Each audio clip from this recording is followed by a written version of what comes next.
All right. Looks like we are live once again with some actual sunlight.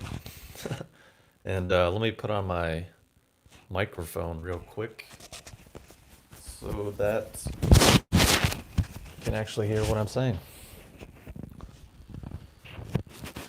Basically, the plan for this random live session is to talk a little bit about this, which is another new oud oil that I have just sourced out, and maybe talk about this, which is mysterious oil substance in this water, and then just answer questions. Just wanted to do it because I haven't done a Q&A in a while and haven't been on live in a little bit. And today's kind of a weird day. It's kind of a weird time in general. And my normal routine and schedule is a bit interrupted. So figured I would just pop on and answer some questions and chat with you guys. And yeah, all that. So of course, first first question is, what do you think of the coronavirus? I mean, I don't know. What does that even mean? I think I just think whatever is really happening right now is a bit crazy, a bit unprecedented. I will say that it is quite interesting to observe just the level of insanity and stupidity that is quite rampant on Facebook and social media in general, ranging from people just completely denying it, some people saying it's like a hoax, and then some people saying like it's not a big deal. Just a whole lot of nonsense and a whole lot of just misinformation and just craziness, which is part of the downside of social media is like now everyone has a voice, but I don't think everyone actually needs a voice. Everyone has an opinion, but I don't think everyone's opinion is actually that valid or worth hearing a lot of the time. So within social media and Facebook in particular, it's just a lot of noise and a lot of nonsense. So kind of just ignore it. Um, I mean, yeah, freedom of speech is great, but it doesn't mean I really want to have to listen to or hear or see what people really think, because generally it's not very well informed. It's just sometimes sometimes how it goes, you know. Someone's like, I don't know anything about a subject, but I just spent 8 minutes reading a blog, so now I'm an expert. So I'm going to go online and roast people. It's like, I don't know if that's necessarily what constitutes an expert or informed opinion, but more power to you. So I don't know. I mean, I don't really have any particular thoughts or insights on it, other than hopefully everyone's being safe and staying smart. And I think it's going to be economically pretty bad for a lot of people and for a lot of industries and a lot of businesses, which sucks. So we'll see. But honestly, I'd prefer to not really talk about it because if you want to hear about that, go anywhere else, literally, because that's all you're going to see or hear. And that's all I'm going to say about it. Basically, yeah, I wanted to talk about a couple things. This new oud oil, which is from the region of Papua, and it's really quite good. I would say it's probably my favorite oil that I have sourced thus far. And for oud oils, I really typically only care for oils that have come from Gyronops, which is a certain subspecies, or oils that are from China. Um, let's see. Oh, here we go. Let me see. Your thumbnail says sounds like communist propaganda.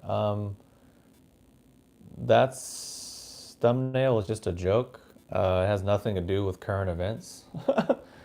That's just a funny meme that that me and my friends send to each other all the time. I've used it on many live Q&As before, so it really has nothing to do with Corona.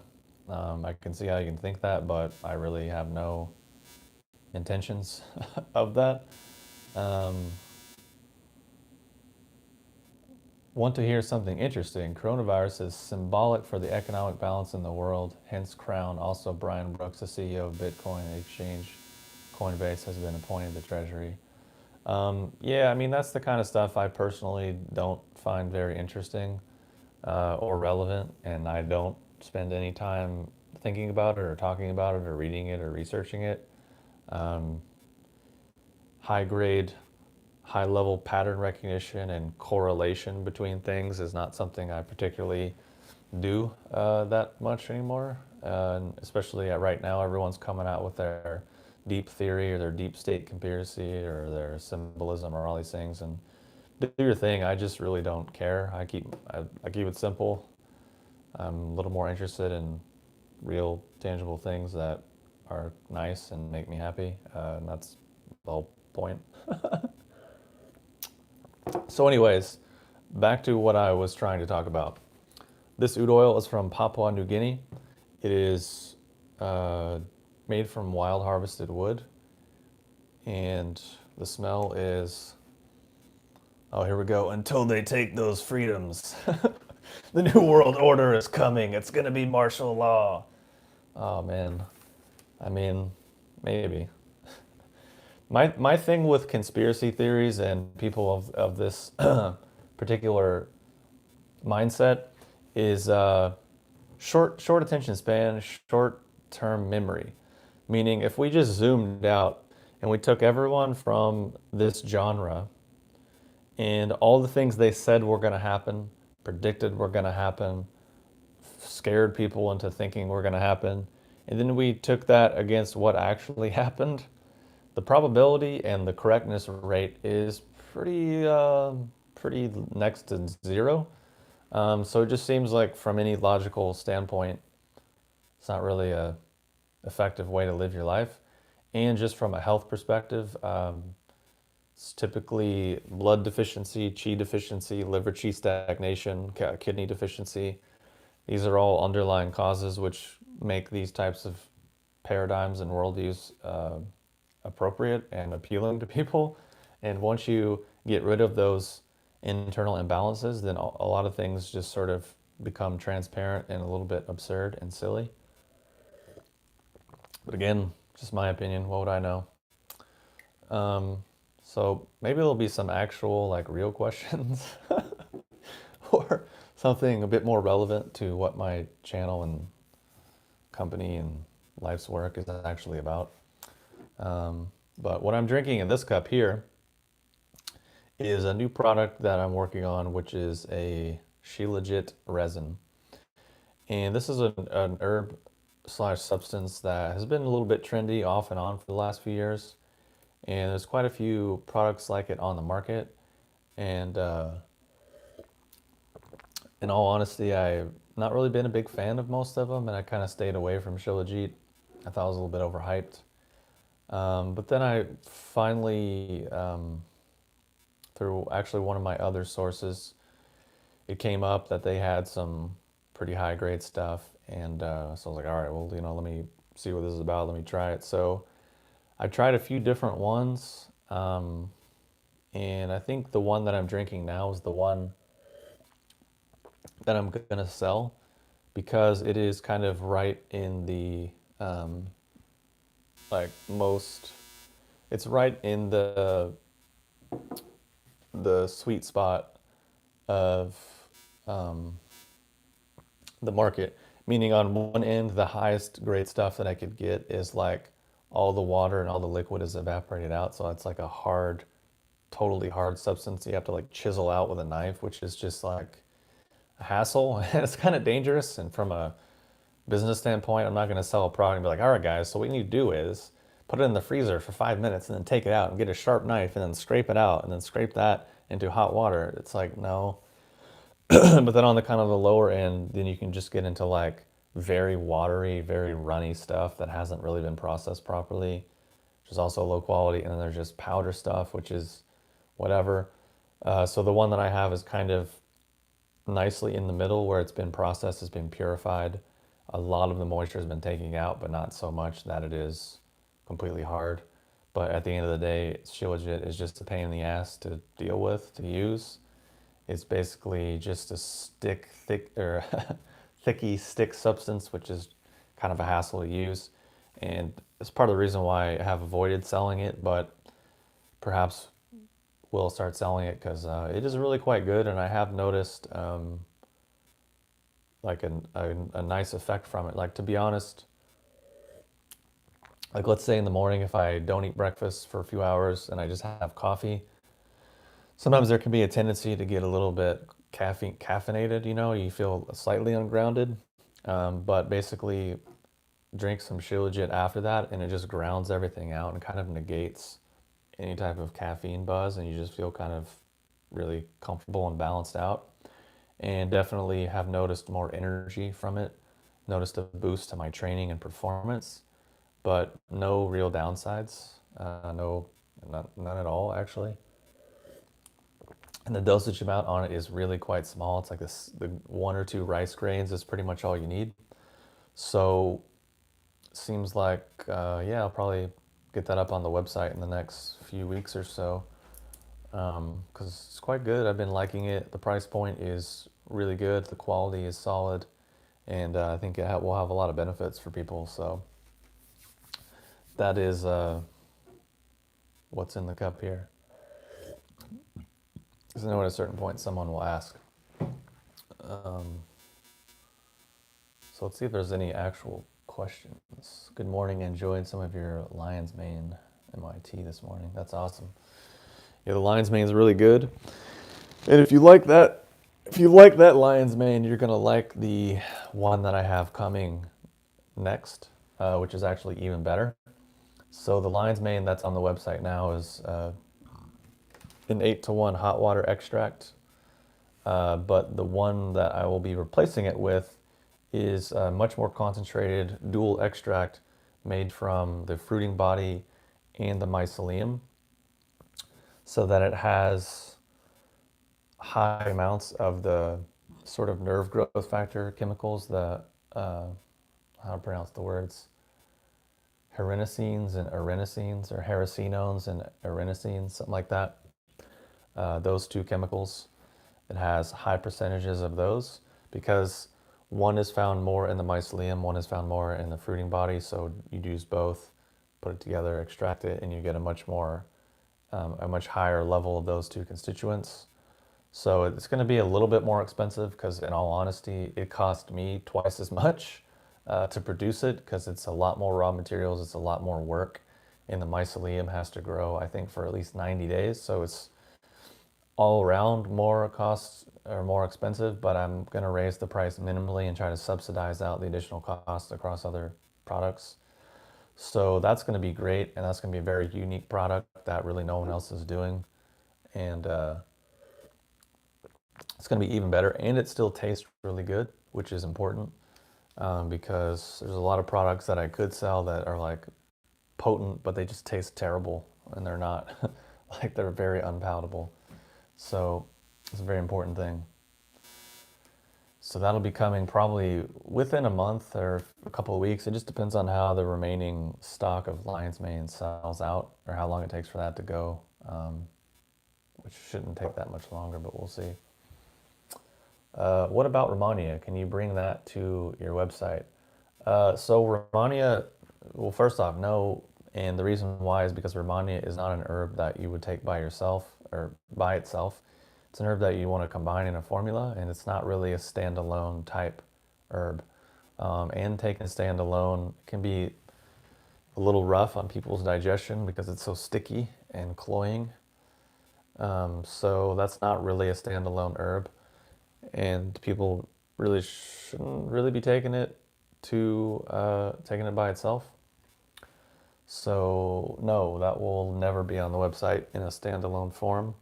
Perhaps in a formula at some point, maybe, yeah, but never going to be standalone. Let's try to get this like lighting situation a little bit better. That helped a bit. Let me see. Let's see.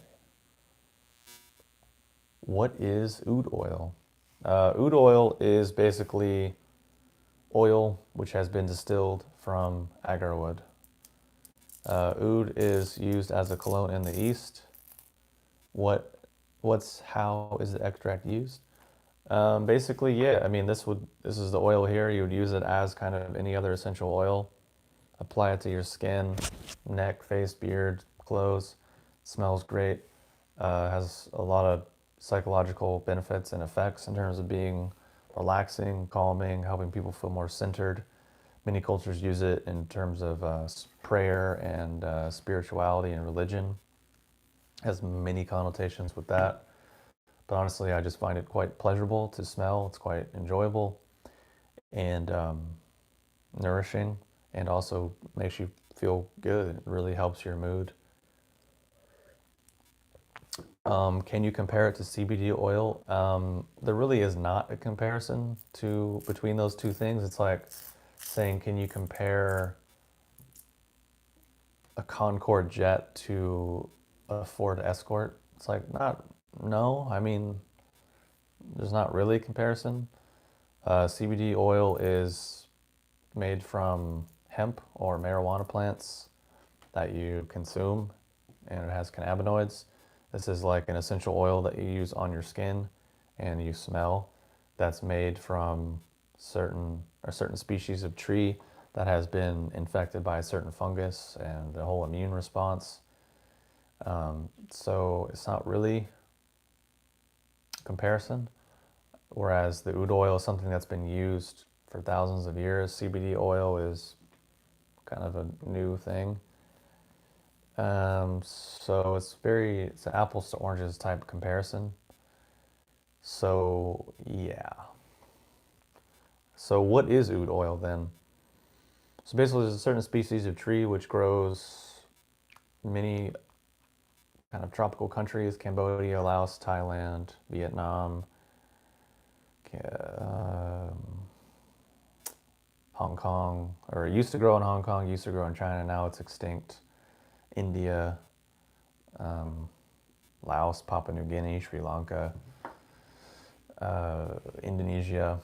Basically can grow in many of these regions. A certain type of tree that becomes damaged through, at least historically, it was, for the most of the time, it was just a wild thing that in some process in nature it was wounded, and then basically the tree produces this resin as its immune response, and then that is harvested. The white wood is cut away, and then that resin substance that's oud, or that's agar wood. It's kind of a very Cliff Notes, broad overview type way of looking at it. And then you take that resin and you make an oil out of it, and now you have oud oil. So very rare, very precious, very expensive, very exotic, and only up until recent times has it actually been cultivated, because the wild stuff now is largely extinct in many places. Have you ever heard of someone being allergic to oud oil? I haven't heard of it, but I'm sure it could be a thing. I mean, with all essential oils, people always recommend spot testing, just doing a tiny amount to see how it reacts.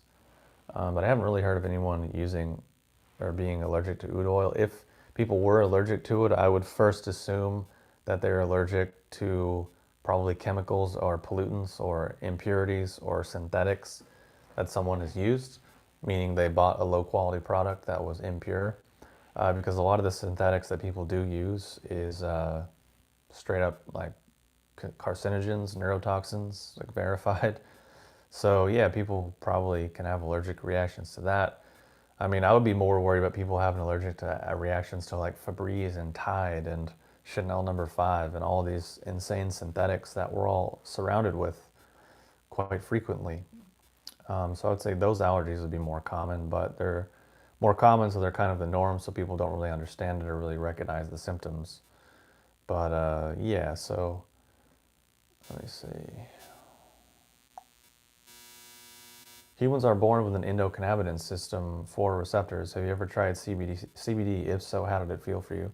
Well, people say that we have an endocannabinoid system and it's for marijuana and hemp, which, I mean, I guess you can say that, but also we produce our own cannabinoids. And anandamide is a big cannabinoid that we produce within our cells. It's also in chocolate and algae and a few other things. So it's you could also say like we have an opioid system, so we should take opium. I mean, it's like not a not a. I mean, I can see how people make the argument, but people oftentimes will use it as a justification, which it is what it is. I mean, I don't really care if people want to smoke opium or smoke a bunch of weed or whatever. That's their business. But I have taken CBD oil quite a lot. I used to sell it. I used to have a CBD oil company. I think I think it can be really helpful for a lot of people. It just depends on where people are at and what they need. Personally, I don't really feel anything from it when I take it anymore. Can take like 50 milligrams. I don't notice anything. So I don't really do it anymore, but I did for many years and found it to be beneficial. So I think it can help people. I think also there's a lot of hype around the industry right now. Like everywhere is selling CBD, and a lot of the products are just isolates or synthetic isolates that are not really that effective because they're isolating 99% CBD from whatever. And that's, I mean, that's in essence a pharmaceutical. People are like anti-pharmaceutical because it's has side effects because it's unnatural, but like a 99% CBD isolate is in essence the same thing. It's just from a plant and whatever. But then people like, oh, we'll put terpenes in it. It's like, well, you only have to add terpenes because you just butchered it in the first place. So, but also, you know, that's just my personal opinion. Of course, it can help people, and it really just depends. Um, my order has, yeah. So I emailed you back like 30 minutes ago about that exact question in regards to shipping from Canada. Um, no, we haven't stopped shipping to Canada because we already did ship the order before all this stuff really got crazy. So basically, the order left the States on the 15th, and it's very normal for there to be a gap between it leaving the States, between it picking up a scan in Canada. It's completely within the normal range. Probably could be experiencing delays right now because of everything that's going on. But at the same time, I haven't seen any shipping delays at all across any of my business transactions and shipments, nor any of the stuff that I order on a personal level from all over the United States, from Singapore, from Taiwan, from China, from Thailand, from Vietnam. Haven't seen any interruptions or delays on that. So I did email you back about that, and there's really no cause for concern. It's just well within the normal range of what typically happens with USPS shipments once they leave the States. So there you go. What do you think of camphor? It's used in the Middle East like oud. Are you acquainted? Yeah, I'm somewhat familiar with camphor, but it can be pretty toxic. So it's typically not used alone because you can hurt yourself with it. People usually can get the pure camphor crystals, or you can actually get camphor wood chunks, which I think I actually have some camphor wood chunks, but you only really need to burn a really, really tiny amount of it because it can vaporize quite quickly in your space. The other thing is it's typically would be used in a formula, in a blend with other things to sort of mitigate it. So yeah, it can be very useful, very beneficial, can clear a lot of stuff out of your space and really vaporize vaporize things and be very quite potent. So yeah, shoot legit down the hatch. I think I just spilled it on my face.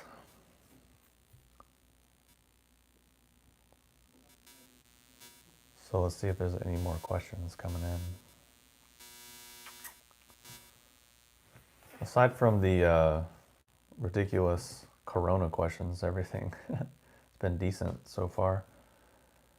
Um, just your thoughts on Coil silver or copper as antivirals. I know people are getting in trouble for selling it and FDA doesn't approve it, but wanted to know your thoughts. So I'll answer that and then I'll talk more about the new oud oil, which I've already sold about half of it in less than a day. I'll talk about that in a second. I didn't know people were getting in trouble by the FDA for selling it. I just heard people are getting in trouble for trying to make corona claims about things, which I think is kind of dumb. So I don't think people should be making those types of claims because they don't really know. But allegedly, silver and copper are quite antiviral. I mean, I have some silver that I've used for just rinsing and like mouthwash, that kind of type of thing. I think that could be useful, especially now, especially if you're talking about respiratory things. It could be beneficial to rinse your mouth out. Um,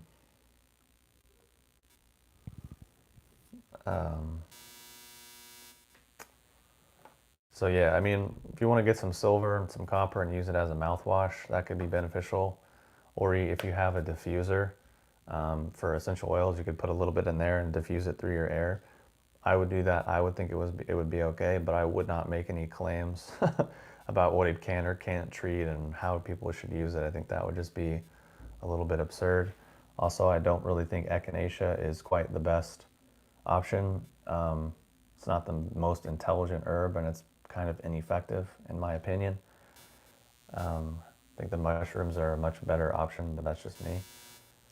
Let me go back to questions. I'm just going to take them in the order that they came in so I don't miss anything.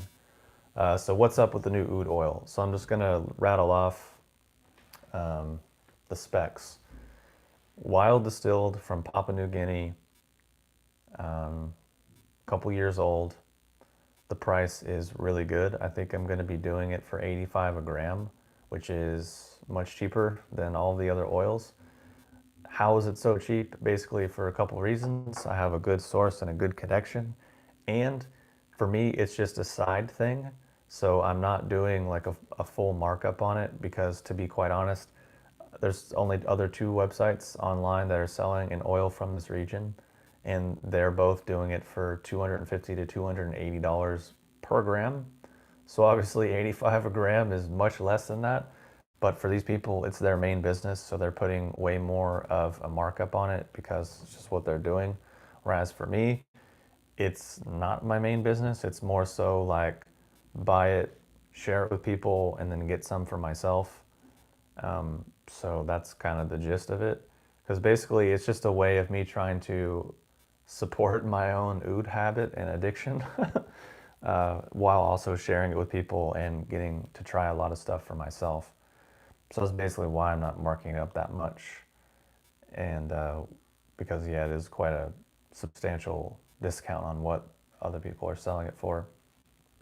So as I was saying before, it's distilled from the Gyronops subspecies of the Aquilaria, which is my favorite actually. My favorite oils are from Sri Lanka or Papua New Guinea because they're typically from Gyronops, which has this like cool blue-green mintiness, kind of an oceanic type feel, and a nice, like a sweet core, kind of like a sweet tropical fruit core with a little bit of a tropical flower, and then there's just underlying dense resin, incense, heated chip kind of smell, which to me, that's what I like, and that's what I've been searching for a long time. And once I finally found it, I was quite stoked. So basically, more about this oil in particular, to me, it's kind of like 4 oils in one, because how it smells on the stick is one thing, and then when you first put it on your skin, that's a second thing, and then after about 15 minutes, you get another thing. Then after about another half hour to an hour, you get another thing, and then a couple hours after that, you get the dry down.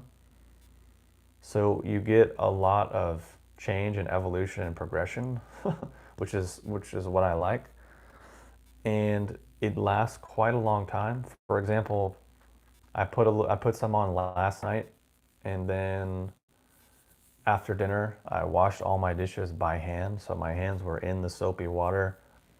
They were kind of dried out afterwards. Then I took a shower, like soaped everything down.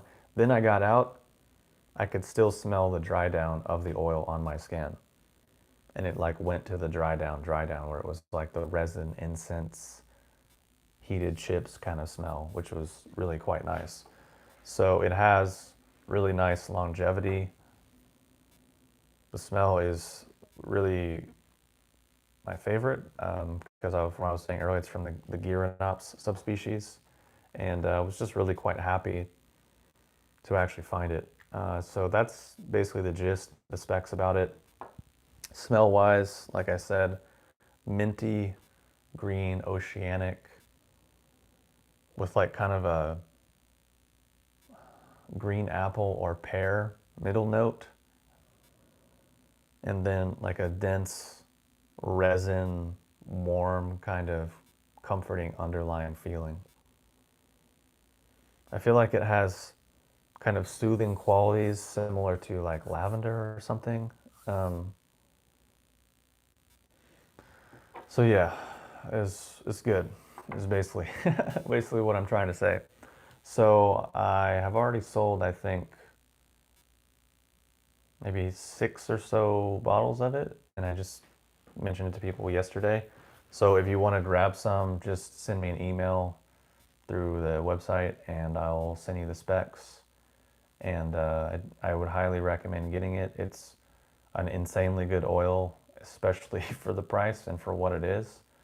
Like I said, other websites that are selling a wild papa oil 250 to 280 a gram, whereas I'm doing 85 a gram, which is quite a bit cheaper. So yeah, great oil, very unique, and super good. So those are the rough specs. Let me see. Are you thinking about doing any mushroom blends? Um, I mean, I already sell chaga, reishi, cordyceps, lion's mane.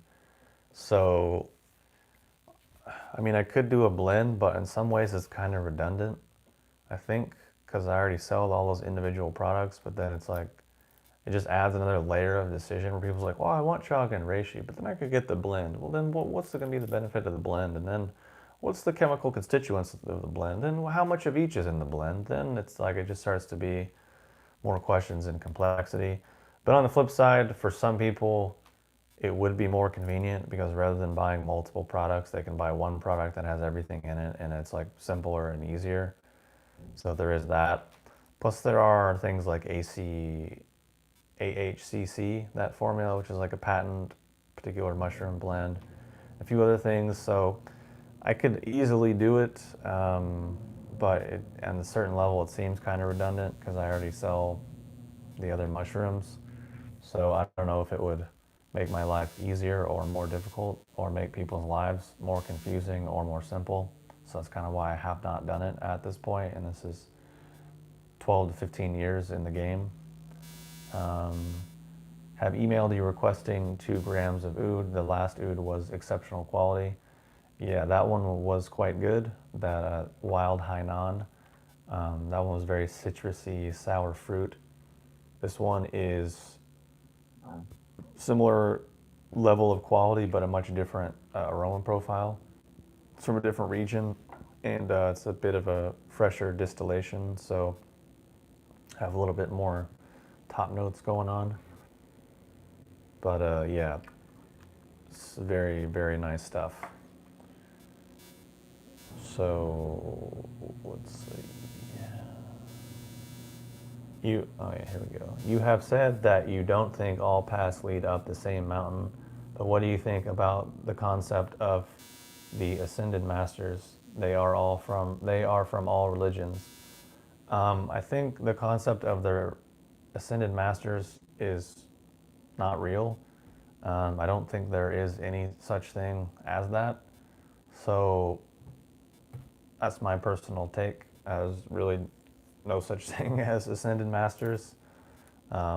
It's really, it's just a made up kind of new agey pseudo concept for people that are into like guardian angels and ascended beings and galactic councils and just a bunch of other concepts which I personally don't find relevant or useful whatsoever, and I don't think is actually real.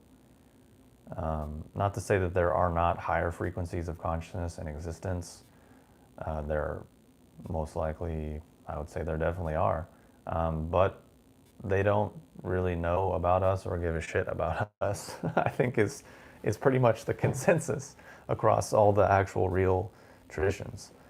Because the vibrational gap is pretty vast. It's like, do you really care about the life of the like roaches and ants and insects that live in the cracks in your house? Not really.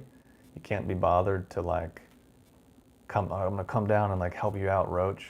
No, you don't care. Probably a similar thing, like where we're at compared to where these other types of beings are. They just don't typically want to do anything with us. So I think that whole thing is complete hogwash, and personally, I don't find any validity or relevance to it. And I think people's conception about what enlightenment is completely incorrect. And I just think in general, the way people understand spirituality is all wrong. But that's a relative statement, because within all the traditions, there's public outer door stuff, and then there is the actual inner door tradition, which is completely different than what is known by the public. And then there's even higher degrees of depths of secrecy and potency and authenticity. And basically, next to no one knows anything about that. But that's more so what I'm speaking from. But this is also saying, this is, I don't know, it just gets a little bit convoluted and complex. So this is why, to be quite honest, most skilled teachers and practitioners just lie, because it's actually easier. Um, which is why basically all outer door traditions are just pretty much the same. Be nice, be a good person, have a good life, be happy, be grateful, because that's just easier to tell people. But sometimes people's vanity and their ego is a lot stronger, so they give them more strong validation. Like, so, yeah. I don't really want to go down that rabbit hole too much because it's just irrelevant and it's a waste of time, personally. But I just, on a personal level, I think pretty much, yeah, that's what I'll say about that question. But again, this is just me. If something has value and meaning for you and adds richness and meaning and purpose to your life, then by all means pursue that, because that's your life and that's your personal decision. I have tried C60 purple and noticed pretty nice results all around. Have you tried? No, that's the like Buckminster Fuller type chemical thing. I've vaguely heard of it, but I've not really ever pursued it, because it's one of those things along with resveratrol and NAD plus and C60, all these sort of like and TA65, all these types of isolate chemicals that are supposed to be longevity boosting and all these types of things. I just don't, I don't know, I don't really care. I mean, they might have benefits, I don't know, but we also don't really know enough about them, and they're so new that it's kind of like, who knows? But if you take it and you feel good from it, then by all means. I just have already too much on my plate to be able to go down that rabbit hole, but maybe I will someday. I don't know. Could change. Is Paul Stamets a shill? I wouldn't say so, actually. I wouldn't say he's a shill. Seems like a pretty genuine, passionate person. So, yeah. What forms of exercise do you recommend to start implementing daily? I would say number one, any of them that you'll actually do. Like that's what's the best form of exercise? The one that you'll do. That's the best form. Like if you'll only walk for 30 minutes a day, then that's the best form that you should do. If you want to get into interval training or running or swimming or biking or body weight interval training or whatever, then do that. But I feel like all of those things would be far better investments of time than any sort of internal arts or meditation or any type of spiritual stuff. I think people personally just be better off not even bothering with because it's generally a waste of time. Be better off spending their time doing those types of things and getting their life together and sorted out and organized and efficient and comfortable. So yeah, I think that's the best form of exercise is the one that you'll actually do. And then once you've established actually the habit and the discipline of exercising, then you can be like, I'll try other stuff or I'll change it up. And a couple times a week I'll do this one, a couple times a week I'll do that one, and then I'll rest this day. And then it's like, first you just actually got to have the discipline and the regularity to actually exercise and do the thing. So that's the best, that's the best one is the one you'll actually do. What is your opinion on consumption or long-term consumption of maca? Can it affect normal hormone production in someone who's consuming it?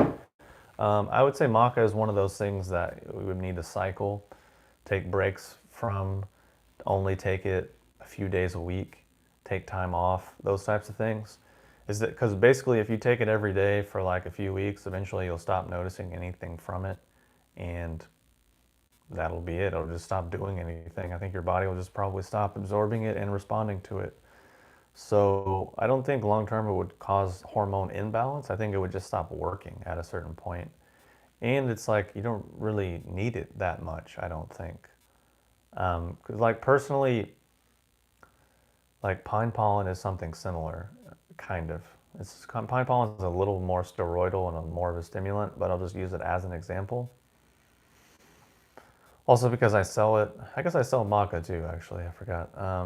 But I'm also going to be releasing a pine pollen spagyric extract soon, within the next 2 weeks. I'm just waiting for it to get labeled and stuff.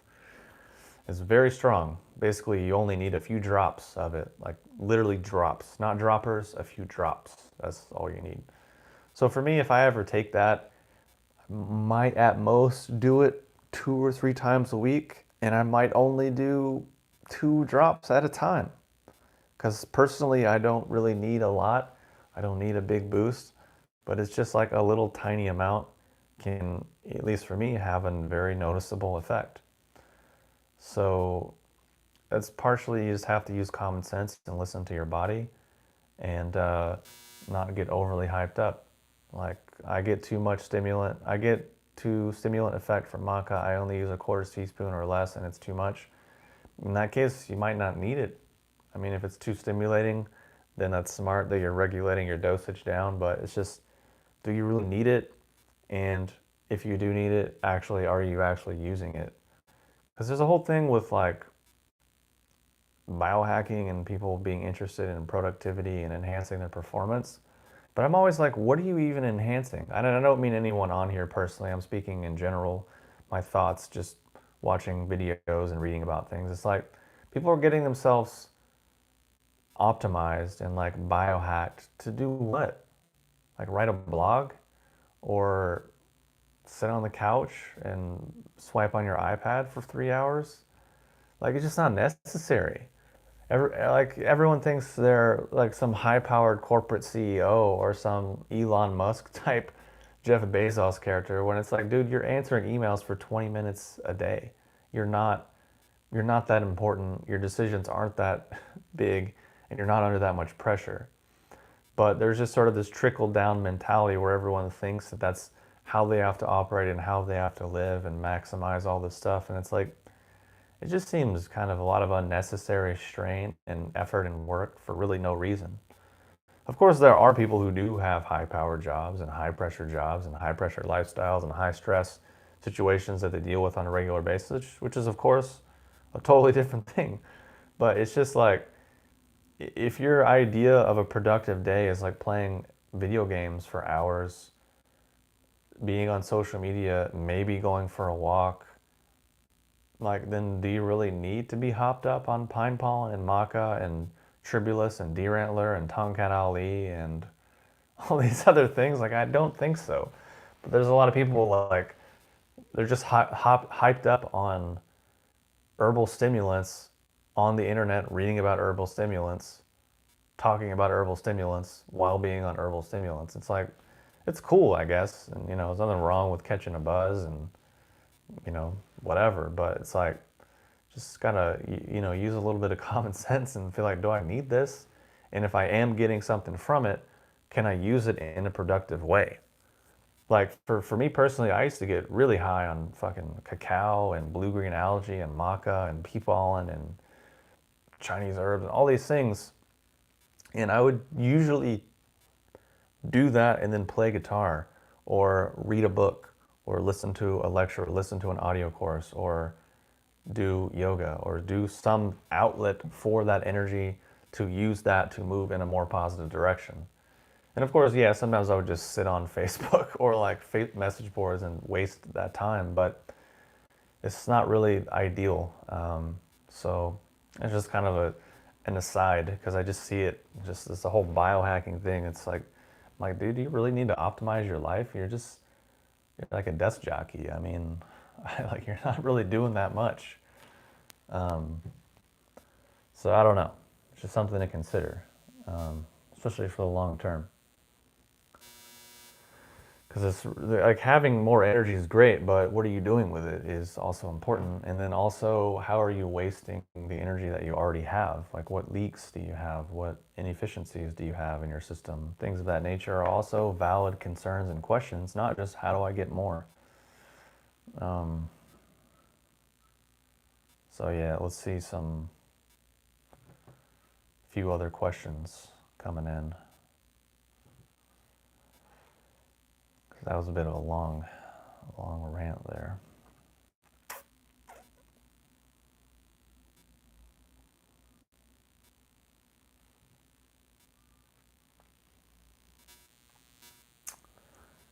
I guess I'll just sit here in silence while I wait for questions. Actually, I think in my Gmail, I did have like a cache of past questions.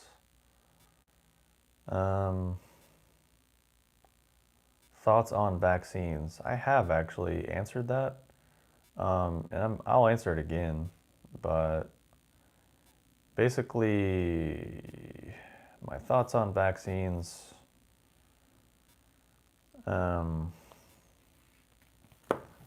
Honestly, it's like it's one of these topics that's complicated, and people are hyper emotional about it, and typically not operating from any logical, common sense point of view.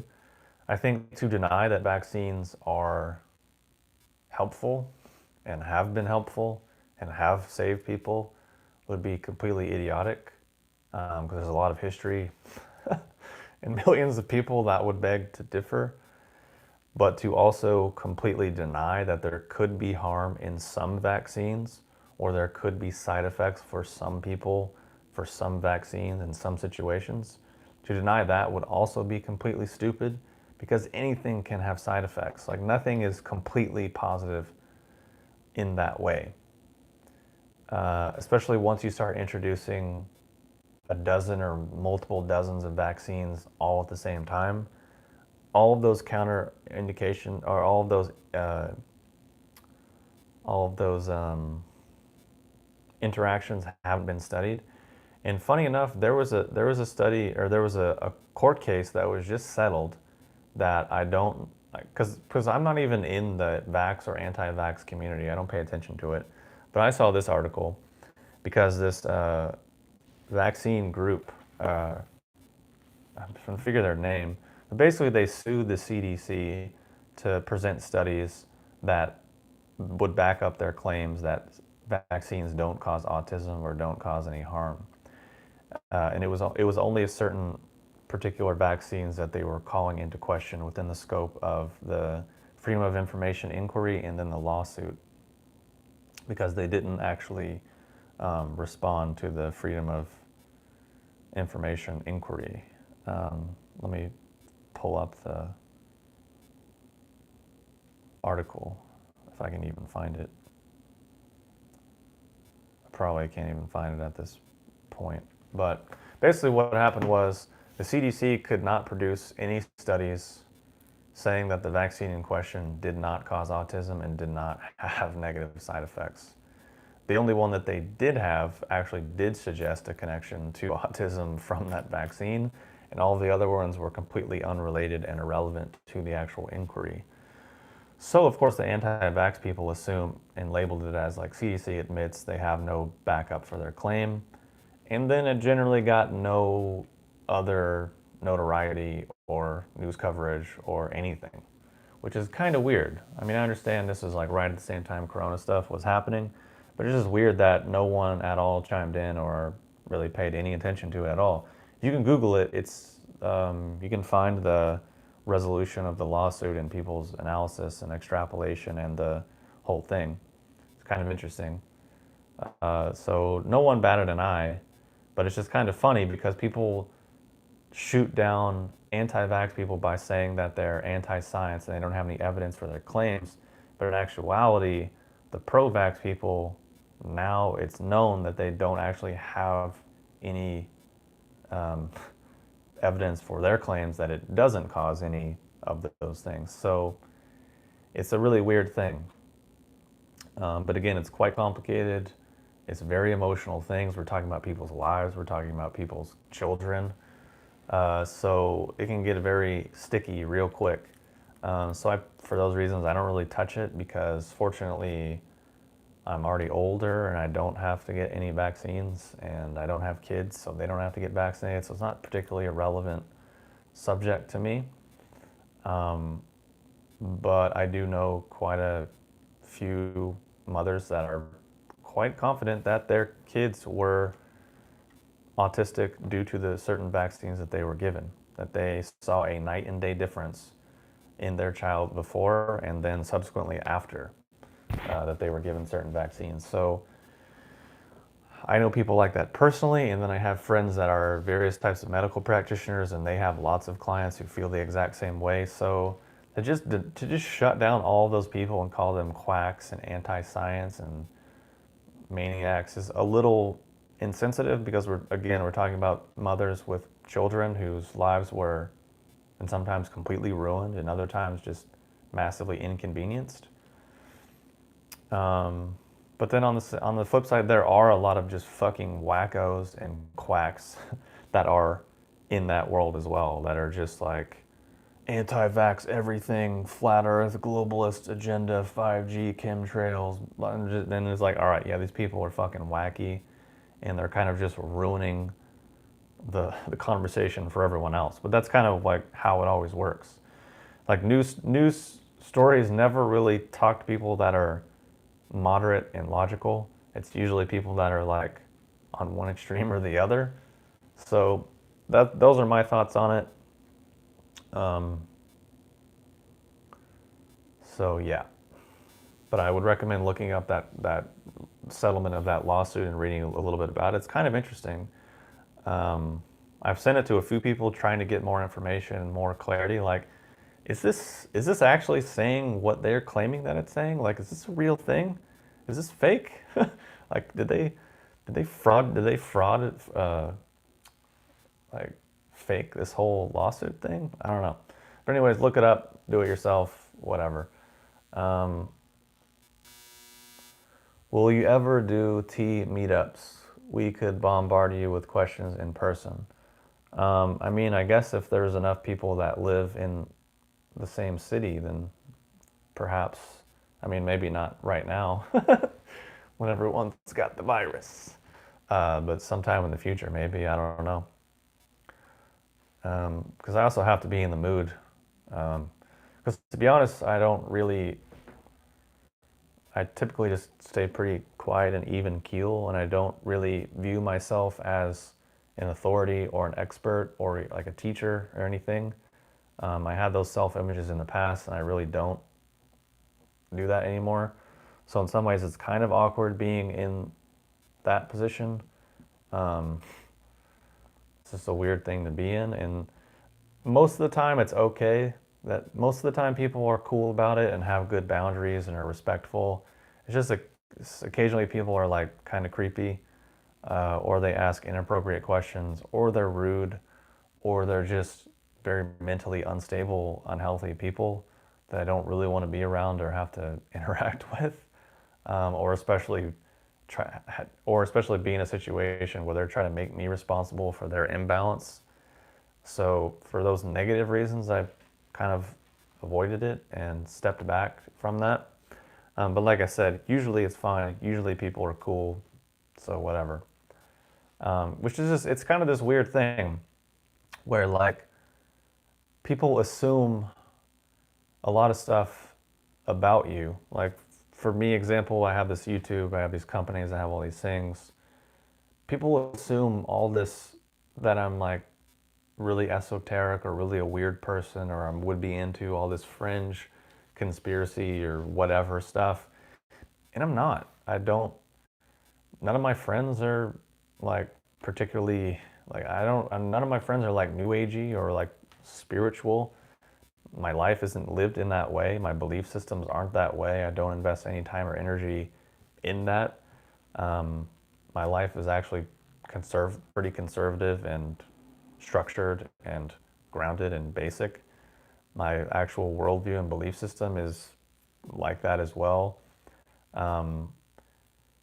Like, even in terms of, say, dating and relationships, I don't typically like esoteric women that are like into vaping and crystals and ayahuasca and natural healing and angel cards and plant medicines and all these other things. Like, I don't really get along with those types of people. And I don't, because I don't really believe in any of that stuff personally, because I try to keep my fantasy, imagination, and delusion to a minimum, if I can, because it's a constant battle for a lot of us. So it's just weird, but people assume all these things because you're like in the health world, or I don't know. It just is a lot of projection and a lot of stuff that just gets thrown around, and I don't really find it that enjoyable to deal with sometimes, because sometimes people will just say things and they expect something, and my usual response is like, I don't know. Like my polite response is like, I don't know, I'm not really up to speed on that. My personal response is like, that's dumb. Like that's a waste of time and energy. And just eat a steak, go to bed early, wake up early, exercise. You'll probably feel better. So it's just like kind of a balancing act for those things. And sometimes too, people will ask these questions, and they want to get off on the facts and the figures. Like for example, someone was like, "Can you make a video on the importance of getting a good night's sleep?" And I think what they're expecting is like a complicated Chinese medicine analysis or a complicated Western science top 10 reasons why you need to sleep. But it's like, do people need to be told why it's important to sleep? I thought that just we should just know. Like, have you ever been tired and then you went to bed and then you woke up and then you felt way better? Like that, I think that's kind of like all the evidence that you might need. Like, have you ever been thirsty, but then you drank water and then you weren't thirsty anymore? Like, it's just basic biology. But you need a guy online to tell you why you need to do something that you should just already know how to do, just because you're like a human being that's alive. And it was kind of ironic because the video was actually about the video was about not wasting time on like mental chatter and actually just taking direct action. So it's just kind of an ironic question on that video. It's like, dude, did you even listen to what the video was about? Did you even hear the content? Which, while I'm complaining, that's another That's another thing that kind of gets annoying, is like you put out a video and you answer things in the most clear, thorough, precise way possible, in simple, direct, whatever. I gotta unplug my fridge because it's really loud and kind of annoying. Like, you do that, and then basically you look at the stats and you can see the watch time is like 90 seconds. And you're like, all right, so people didn't actually hear or listen to anything that I just had said. Which I guess in some ways is good for business because you can just keep repeating the same stuff for years and people still don't hear it. But just after a while, it just is like kind of boring in a lot of ways. It's like, well, why is it important to sleep? Because it's sleep, and you're a mammal, and it's important. Like, why do you need a thorough analysis on it supports these hormone responses, and you'll get this amount more of HGH, and you'll do this? It's like, I don't know. I don't really care to complexify my experience with something that could just be really simple and basic. But anyways, enough about that. Do you think online marketing might have a boom because of what's happening? I'm not sure. I mean, it could, but it could also not, because if people are afraid, then they're not going to spend money. If people aren't spending money, then people aren't going to spend money on advertising because they're not making money anymore, so they're not going to waste their ad budget. So it kind of can create a thing. Or on the flip side, people are at home, they are afraid, and they will spend money, so it could be a boom. Like, I don't know, I've wanted to buy more shit in the last few days. I'm like, man, I haven't really ordered anything online, so I've just been ordering a lot more stuff. I've got a lot of food oil and basically just like treats for myself, to, I don't know, keep myself occupied. So we'll see. I'm hoping, at least personally for my business, that it will be a boom, because I would like to make more money and, you know, all that. But we'll see how it goes. Let's see. Any more questions? Try not to.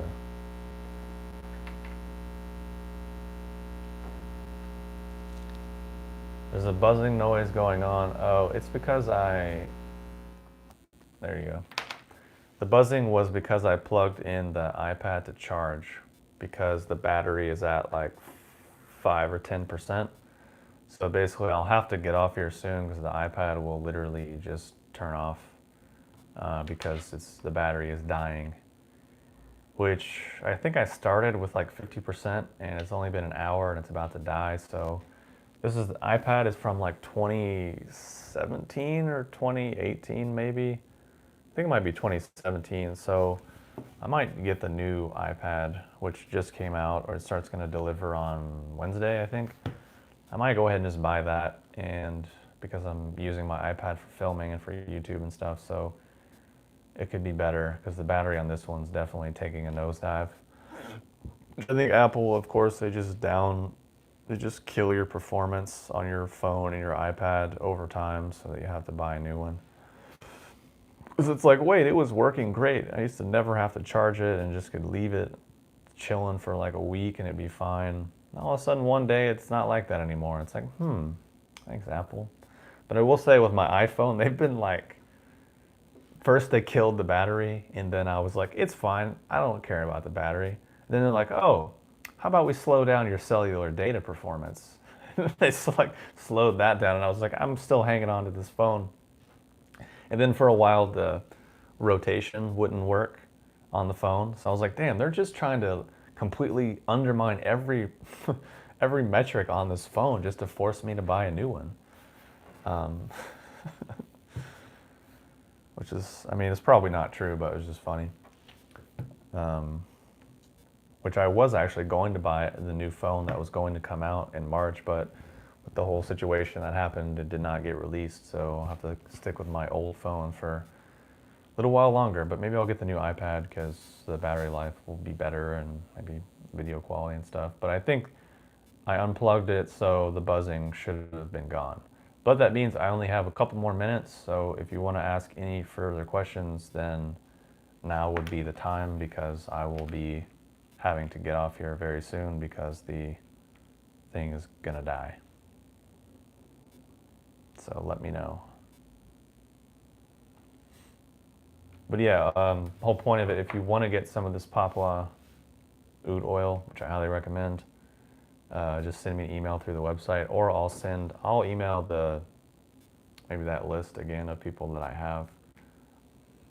But again, has this like very clean, sweet, minty, green, oceanic type opening. And then once it's on the skin, it just gets this kind of like tropical flower, jungly resin type thing that is very sweet. It doesn't have, there's no barn or there's no like sour fermented cheese notes. There's no animalic notes. None of that. There's no soaking or fermentation that was done to it. It's just pure blue-green Gyronops, which is my personal favorite, which why I'm stoked to be having it and to be getting it and sharing it for such a good price. So definitely recommend getting some, and I'll start shipping them out next week. And because if you're going to be chilling at home and quarantined, you might as well smell good. And you might as well be chilled out and mellow and in a good mood, which is what I've been doing. Which I just got this bottle like 2 days ago, and this is how much that I've already used. Like, yeah, I mean, in 2 days, I've already taken it down from like being full down to here a bit. So if that's any indication for how much I like it, I'm thinking this bottle's not going to last that long. Damn. It's just so like blue-green, minty, like kind of a tropical fruit flower in the middle, and then just the underlying resin incense quality, which is quite good. What's up, man? Just got my reishi/pu'er tea in the mail. Been saving my life. When I saw the new oud oil, I thought it was a play on New World Order at first. Yeah, I guess maybe it wasn't the best combination to use the sounds like communist propaganda as the title tag, and then oud oil. People for some reason thought I was making some conspiracy theory play on like coronavirus or whatever, but it's not the case. Not what I've been doing. I was talking about the oud/agarwood oil, which oud just basically means wood. So agarwood oil.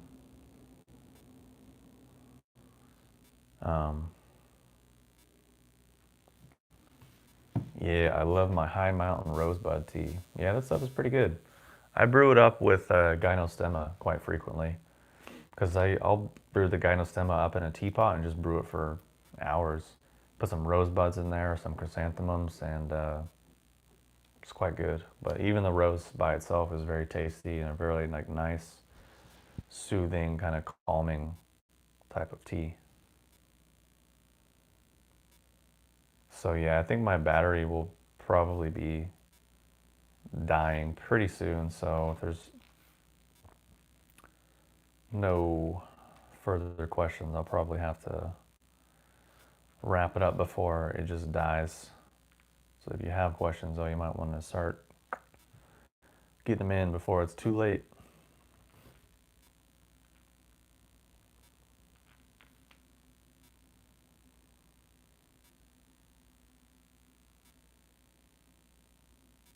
But yeah, I guess one question that a lot of people have asked is, I've gotten a few questions like, are you still shipping? Are you still open? Yeah, we're definitely open and shipping as normal. And I put actually a notice on the website. So when you visit the website, it'll say at the top, like, we are still open.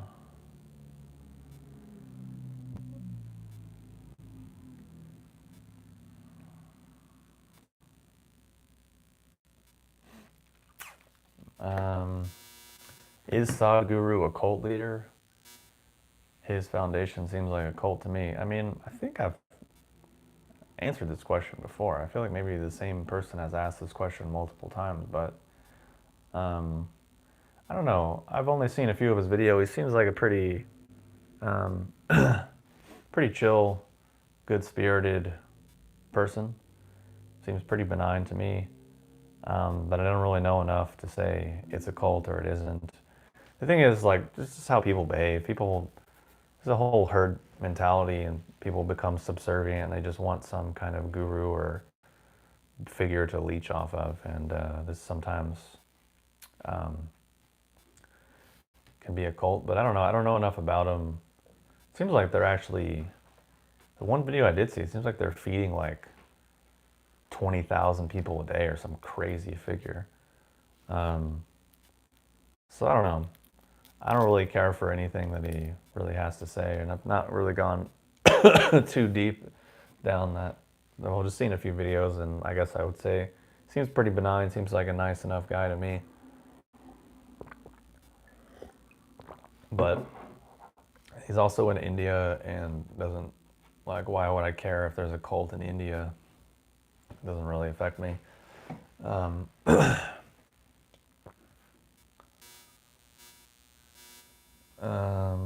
I also got some Mucuna and pine pollen. What's your favorite way to consume them in smoothies? Yeah, you can do that. The pine pollen might throw the flavor of the smoothie though, depending on how it is. So you could also just mix it with hot water and drink it that way, or just put it under your tongue, mix it with some water, and eat it like that. I do that sometimes with extracts when I don't feel like heating up water or making a tea or any drinks. I just do it. Um, so yeah, but otherwise you can put it in any blended drink, put it in coffee, put it in a smoothie. That's all good. Um, yeah, I mean, in terms of people looking for leaders, I think that's a natural response. I think to be like cynical and mean and say that people shouldn't do that is a bit crass, because there is, like, that is a natural thing that is healthy for people to have authority figures and have people that they are inferior to. That is a natural, normal, healthy thing. I think if people don't have good respect for actual authorities, then there's a lot of development that they won't have as a person.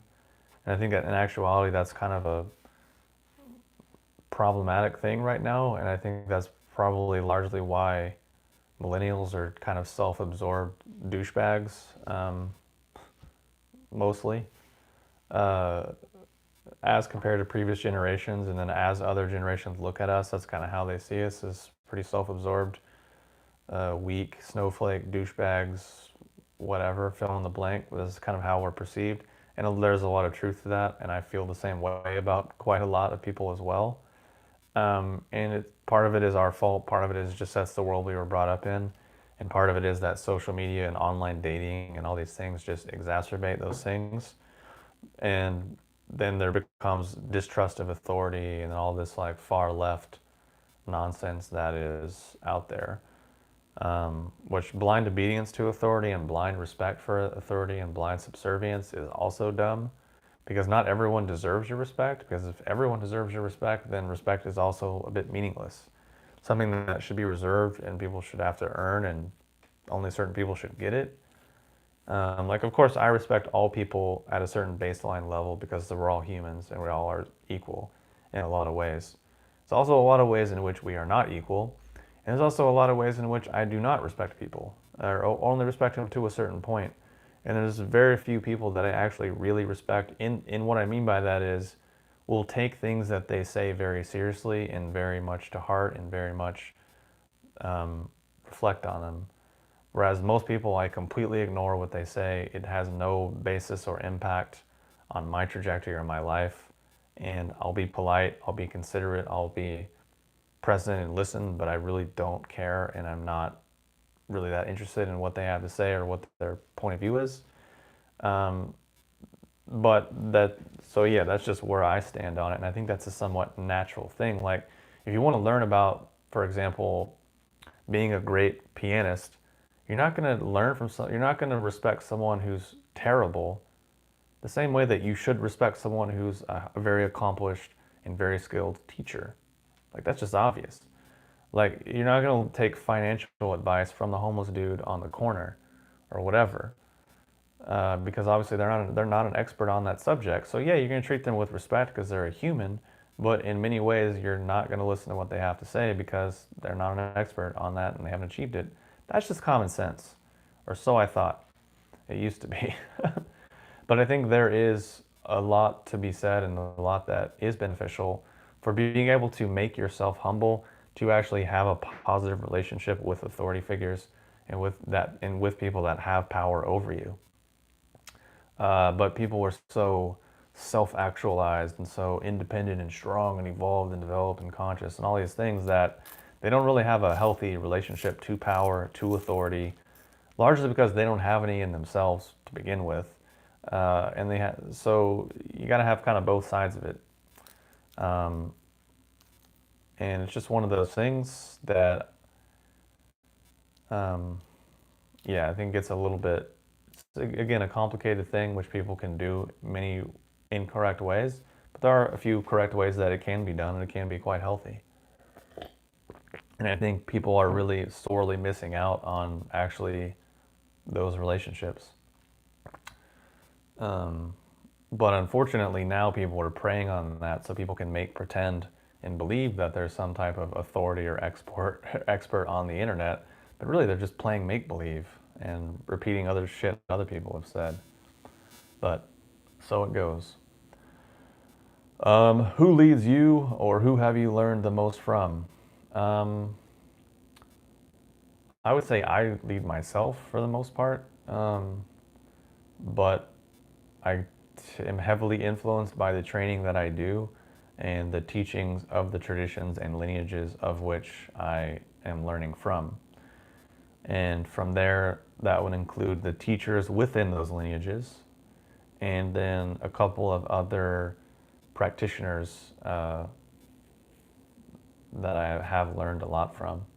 So that's probably what leads me the most, what I learn the most from, and those are people that I would make myself somewhat subservient to a certain degree. Um, but then also it depends on the context. Like, if I don't know anything about cooking, obviously there's a lot of people that I'm going to learn about cooking from because they're better than me, they're more skilled, so I'm going to respect them, be whatever. Um, so it's kind of a contextual basis as well as subject by subject.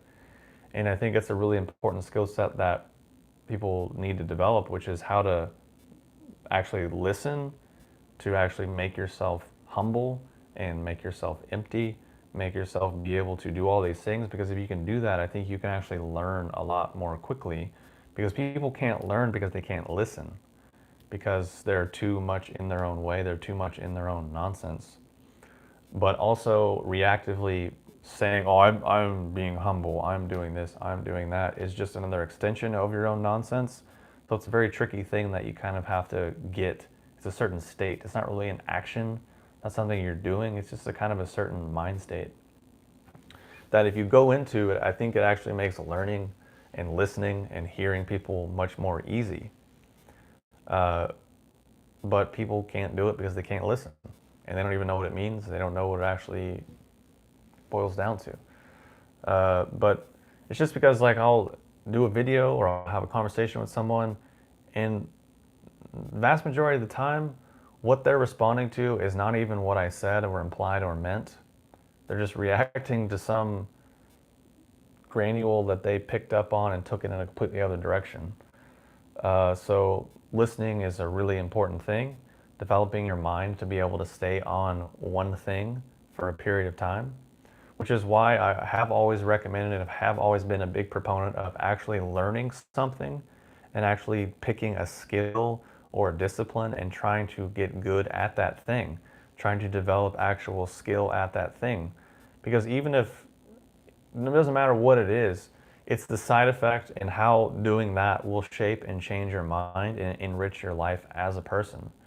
Because there's just certain basic fundamental human experiences that I think everyone should kind of have. One is work in the service industry for at least a short period of time So you understand what that is and what that's like. So you're not going to be a dickhead for the rest of your life because you've never done that. The other thing is like maybe try to have your own business for a little short period of time so you can see what the other side of it is and how difficult that is and how much really there is to it. The other thing is I think people actually need to, what I just said, pick something, learn it, do it, and actually get good at it.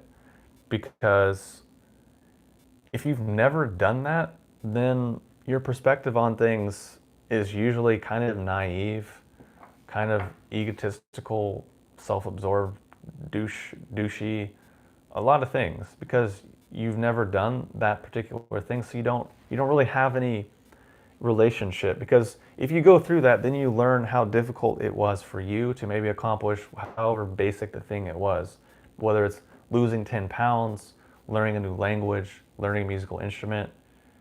Like if you go through that and you struggle and you put in the time and the energy and the effort every day for a period of time, you realize what that is. Then you can look at what other people have done and being like, whoa, if I had to do all of that just to like do this, then I have a completely different perspective and understanding for what they did and what they had to go through to get where they are.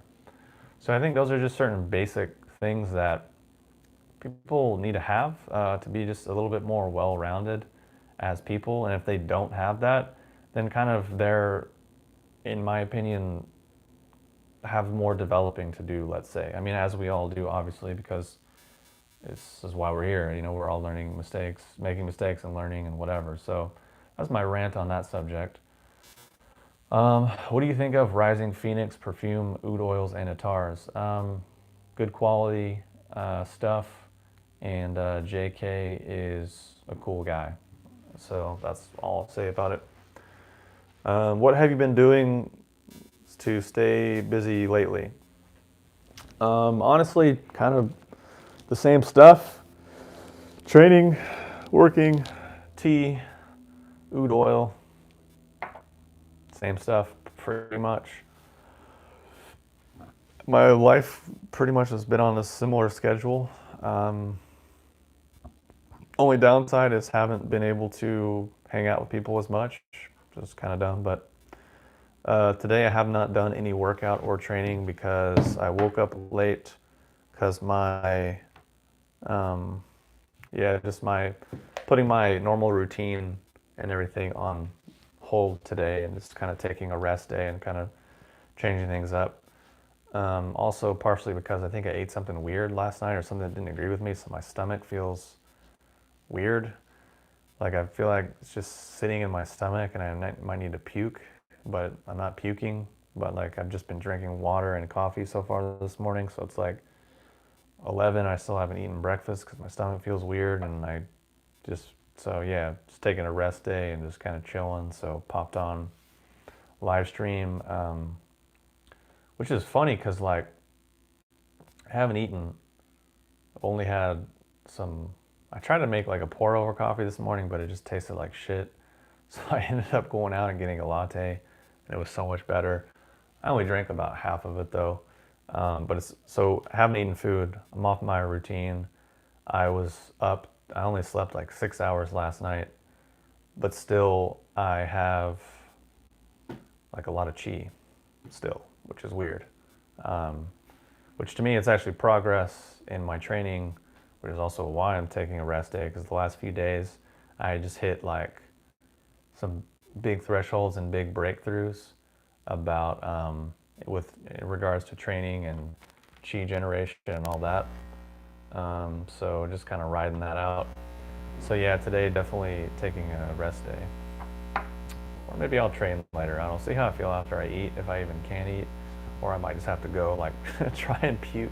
Because it feels like I kind of want to, but nothing comes out. So I might just have to like go bulimic, which I've never actually done. I think I've only ever tried it like once in my life when I thought I had food poisoning. I just couldn't do it. I don't know how people do it. Maybe I can just think and make myself do it. Yeah, I was wondering if you take rest days. Occasionally, but I'm trying to do it more whereas I used to not do it. I would just train every day for like 3-4 weeks in a row, and then eventually I'd just be like, oh, I'm tired. So I'm trying to be a little more balanced about it since I started running more regularly, um, and just trying to balance out fitness and health and training and whatever. I've also been trying to eat less and decrease my overall volume of food and the amount of food that I have to eat. So basically, like,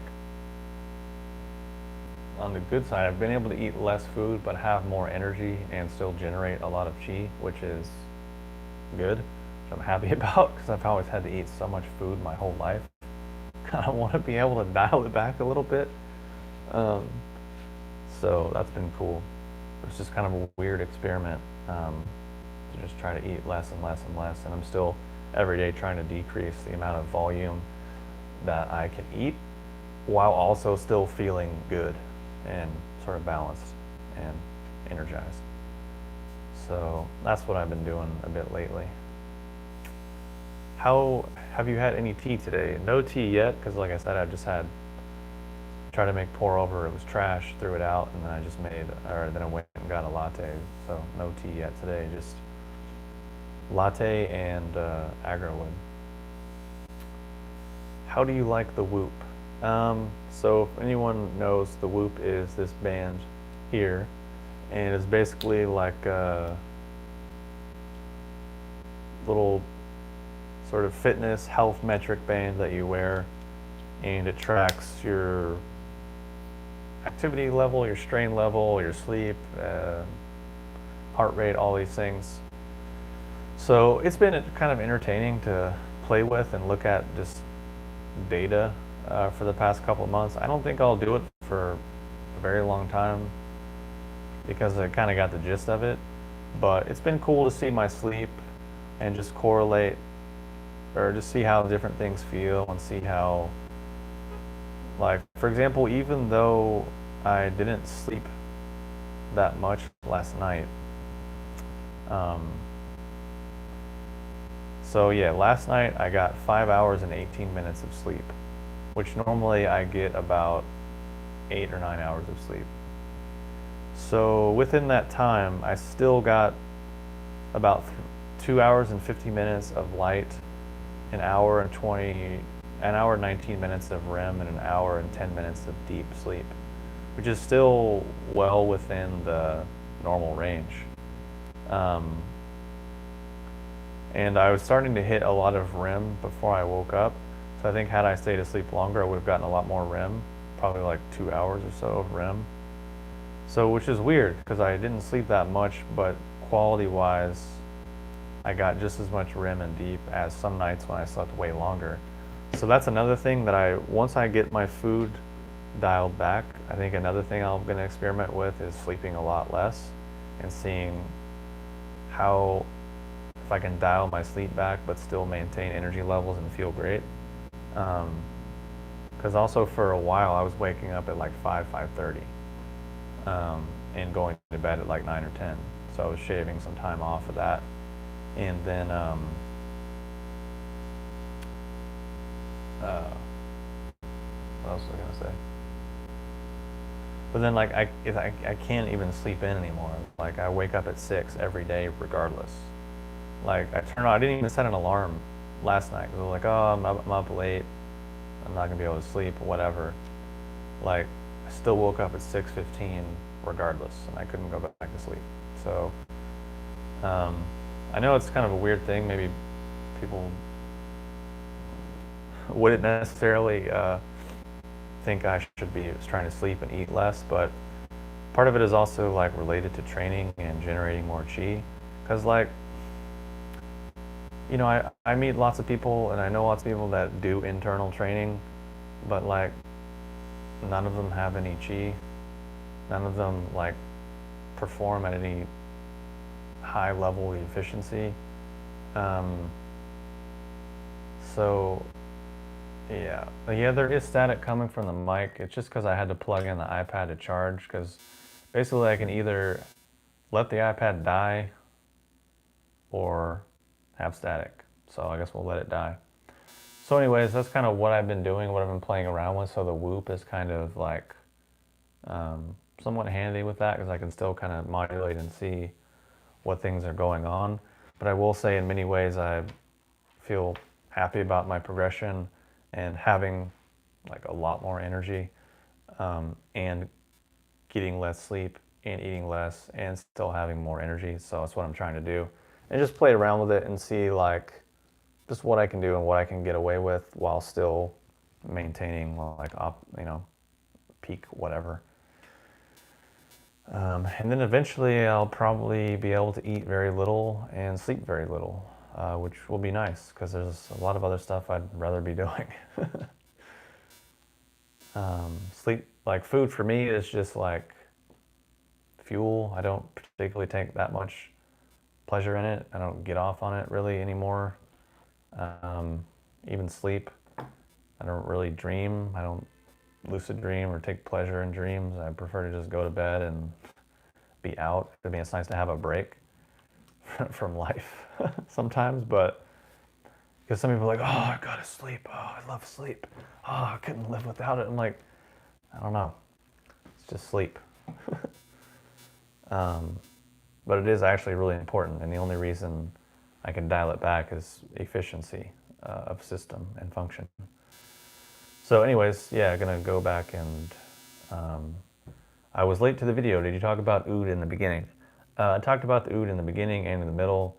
I also emailed you some info about the oud. I think I sent you a message on Instagram about the oud, but I'll repeat my spiel again in case people like yourself have come in late. So Papua New Guinea wild harvested oud oil from the Gyronops subspecies, which is my personal favorite, and it is 85 a gram, which is insanely priced because the only other two websites which are selling an oil from this region are doing it for 250 to 280 a gram. 85 a gram versus 250 to 280 is a big discount, obviously.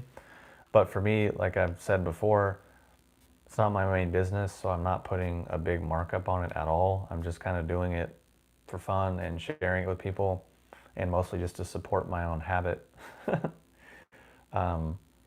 But in terms of the oils that I've sourced so far, this is by far my favorite because the Gyronops is my favorite because it has this like blue-green, minty, oceanic type thing with kind of like a soothing lavender aromatherapy kind of feel. And then there's no barn, there's no cheese, there's no animalic, there's no rough notes at all. It's very sweet and oceanic and resiny. And as I mentioned earlier, it's kind of like four oils in one. Like what you smell from the stick is one thing. Then once it's on your skin, that's the second thing. Then after about 15 minutes, it's a third thing. Then after about another half hour to an hour, it's another thing. And then you get the dry down. So it's actually about 5 different transitions that it can go through. And as I'd mentioned earlier, I put some on yesterday. And then after dinner, did all my dishes by hand in the soapy water. And then after that, took a shower, washed everything with soap, and then got out. Could still smell the dry down, and it was quite good. So it lasts quite a long time, and the dry down is kind of just smells like heated chips. It's very sort of resiny with like a touch of cream and a touch of a tropical flower. It's really good, an insanely high quality oil for the price. And I think so far I've already sold about half of it, just in like less than a day, which is cool because it's really good and you're like really gonna like it. It's really, really good. I should probably sell it for a lot more money, but that's what I'm gonna do. If you want more info, just respond to the email that I had sent you.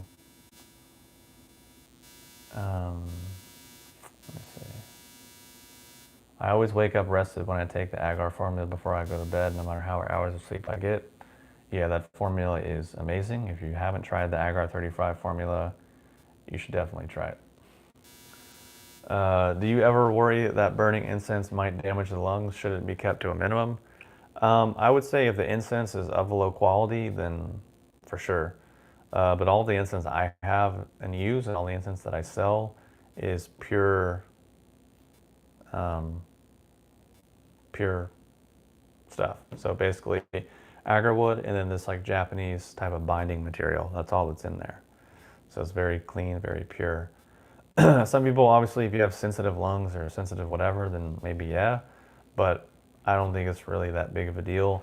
But yeah, if you're just burning stuff from like the health food store or Amazon or whatever, then for sure roll the dice. Use caution. But I really wouldn't worry about it. But I also, for me, incense is to fill a room, to fill a space, and it's not something you're gonna like sit there and like hot box and breathe it in because it is smoke. So like obviously it's not really the best thing to be doing. But if it disperses and vapors through a room, then that's kind of more of the point, in my opinion. But I would say I mostly use the oil and then I heat the resin and then I'll use the incense sticks for specific purposes.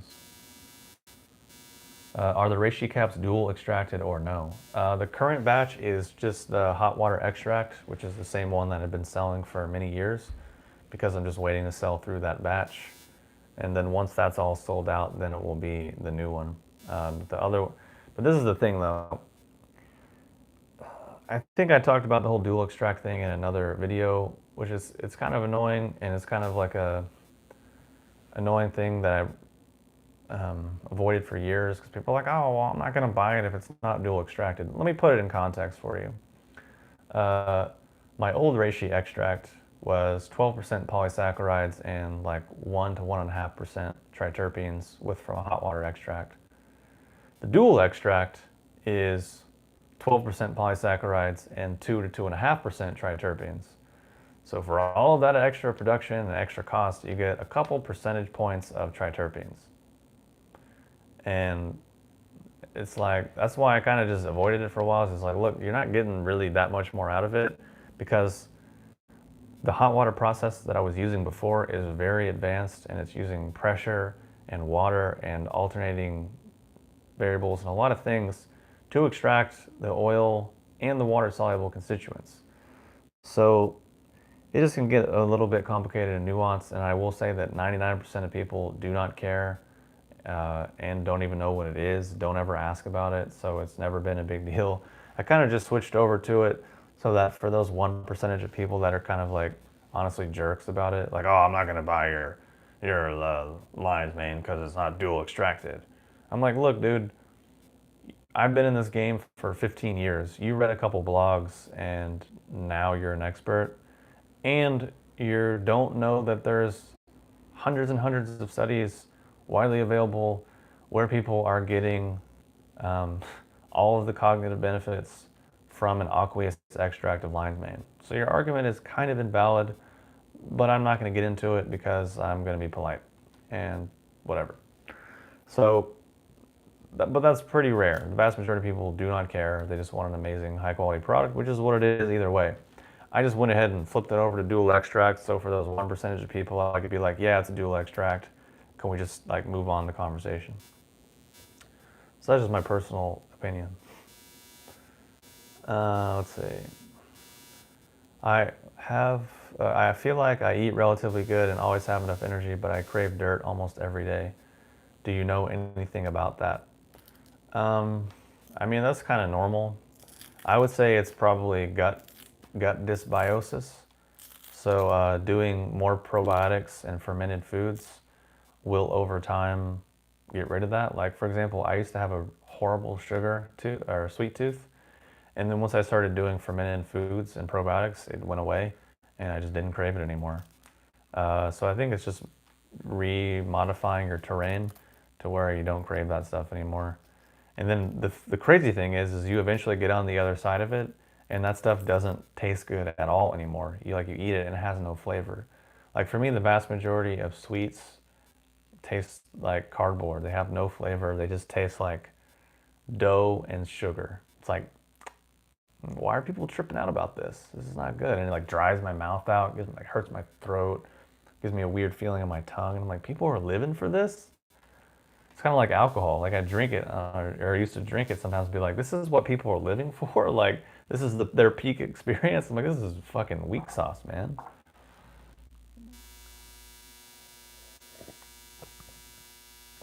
What vendors would you recommend for frankincense? For frankincense, you can get a lot of good stuff on Etsy. Frankincense is really easy to get good stuff for cheap, or you can go to puresacred.com. Both of those are good options.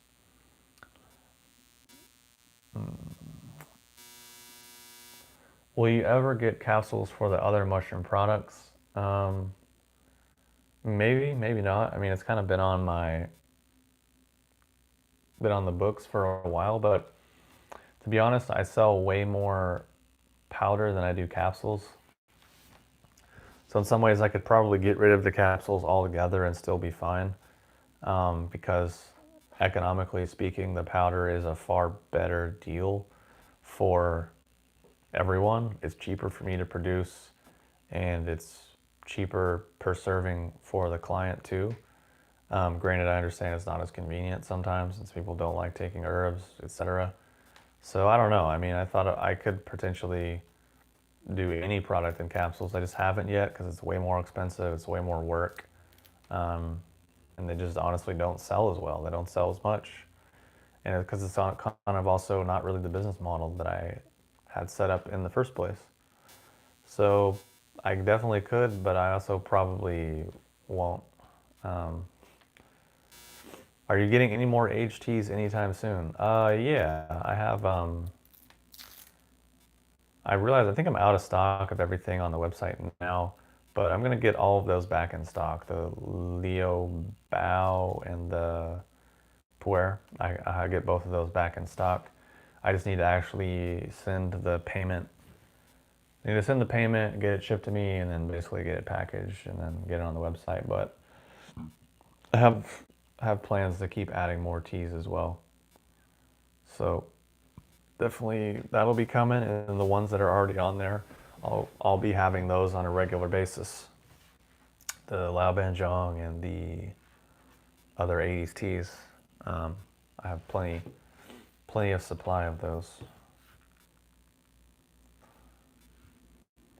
So, anyways, yeah, I'll probably gotta get off here soon because the iPad's dying. So, yeah.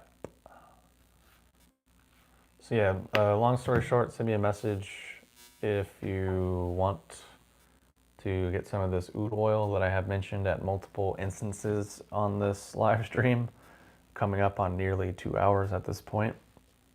But I probably need to have some lunch soon. My stomach's feeling a little bit better, so that's good. Anyways, if there's any final questions, if I want to fire them off. Otherwise, I'm going to jump off here and maybe go outside because the sun's out. But yeah, thanks for showing up and tuning in for the random live stream that was just, of course, completely. What do you know about monoatomic gold? Yeah, it's fine. I've taken it before. I've noticed a little bit of a head change or um, cognitive effect, but even within. So earlier in the video, I was drinking some Shilajit, which I'm also going to be working to get on the website. The Shilajit has pretty decent amounts of gold and silver in it as well, so you kind of get that as well. Granted, it's not monoatomic, but it's still, elemental gold and silver, along with a host of other minerals and fulvic acid and humic acid and a bunch of other stuff. So, yeah, I mean, monoatomic gold can be cool, head change, whatever, but that's about all I would say about it. It's definitely a cool, interesting substance, which I think, can definitely support development of the nervous system and the consciousness, let's say. So if people want to use it for like spiritual or mental type work, then it could be quite useful. Other than that, yeah. Have you ever made any videos on the topic of sex and sexuality? I don't know. I mean, maybe. You can search on my channel, perhaps, but you know, it's obviously quite a broad subject. So if there's something in particular or specific, like a specific question about it, then then like maybe ask that. But in terms of just saying sex and sexuality, it's a pretty broad subject. I don't know if you want me to go full Alfred Kinsey on it or whatever, but you know.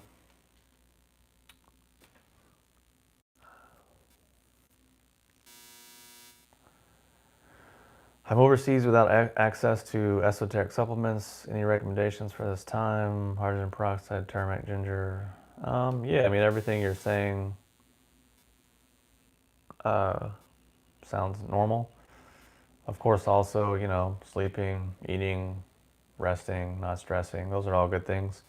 Keeping your diaphragm loose and open, keeping your lungs loose and open, be good.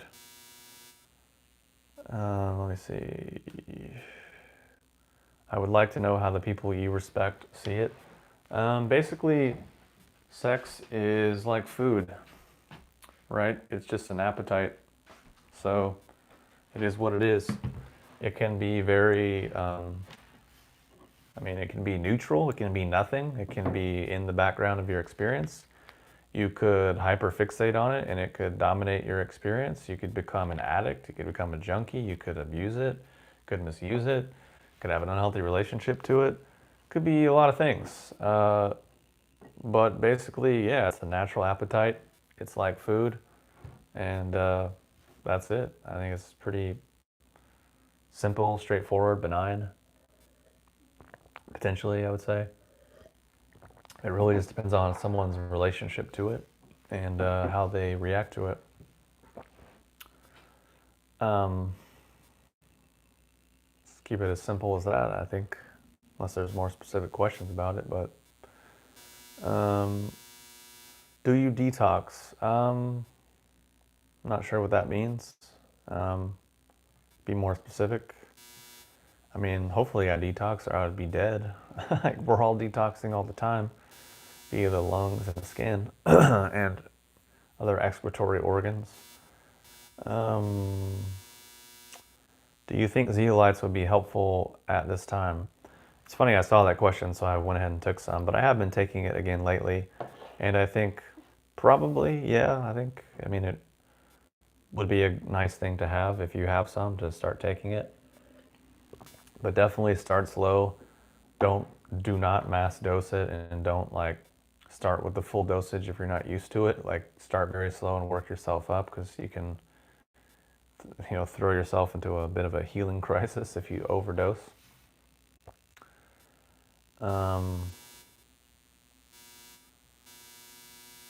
Simple ways to keep diaphragm and lungs loose. Just basic diaphragmatic breathing.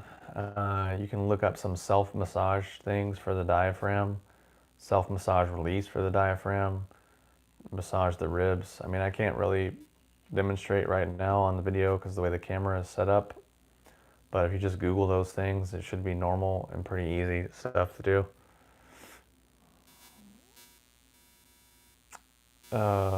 What herbs do you take today? None, actually. I haven't taken any herbs. Just water and, oh, I had shilajit earlier. I guess that's an herb, but yeah, that's it.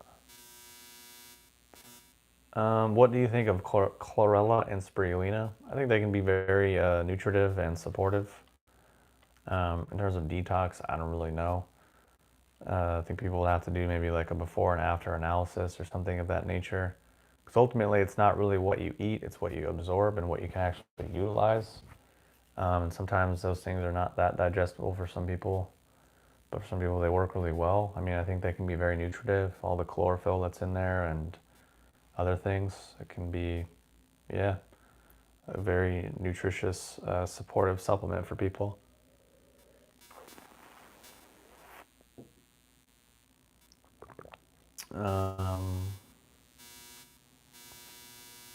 Yep.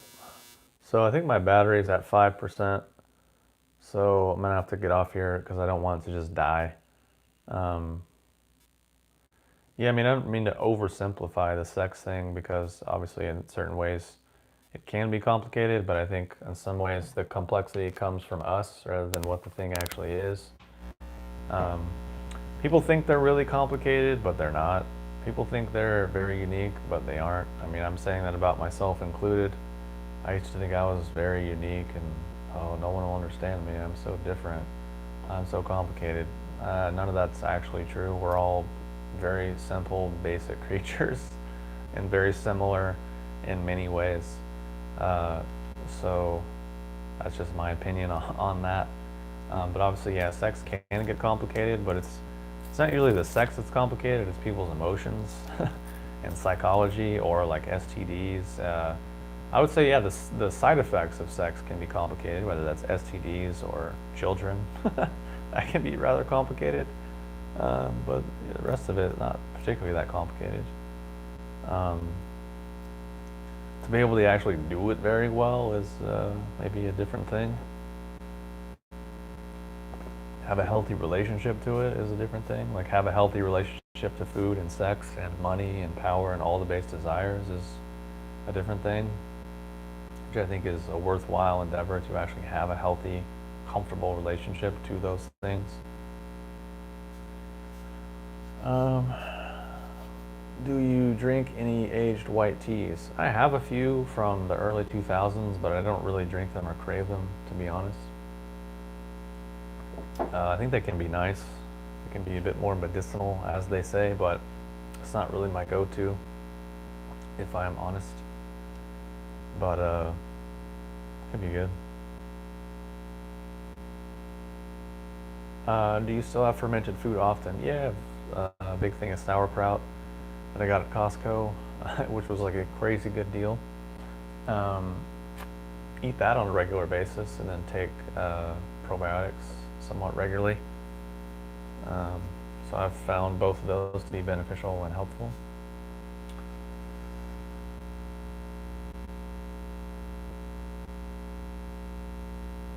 Yeah, let's see. All right, so yeah, I'll probably wrap it up here because my iPad's gonna die and it's coming up on 2 hours that I've been on here. Cupping can be beneficial and useful for sure. I mean, obviously, just it comes down to the skill of the practitioner. But anytime you're moving stagnant blood or stagnation through the body, that's probably going to be a useful endeavor. That's really the basis of a lot of traditional things, is actually getting things to move in the body. Because when things don't move is when disease typically comes in. Like you have pain and tightness in an area because things aren't moving through it. You have mental anxiety, your disturbance. Basically, if you just simplify mental state and emotional state in a few categories, I would say the vast majority of time people are just unaware. They're just unaware, and there's like fringe outside things of, you know, flashes of awareness or like kind of a background discomfort. But basically, it just comes down to like comfortable and at ease or not.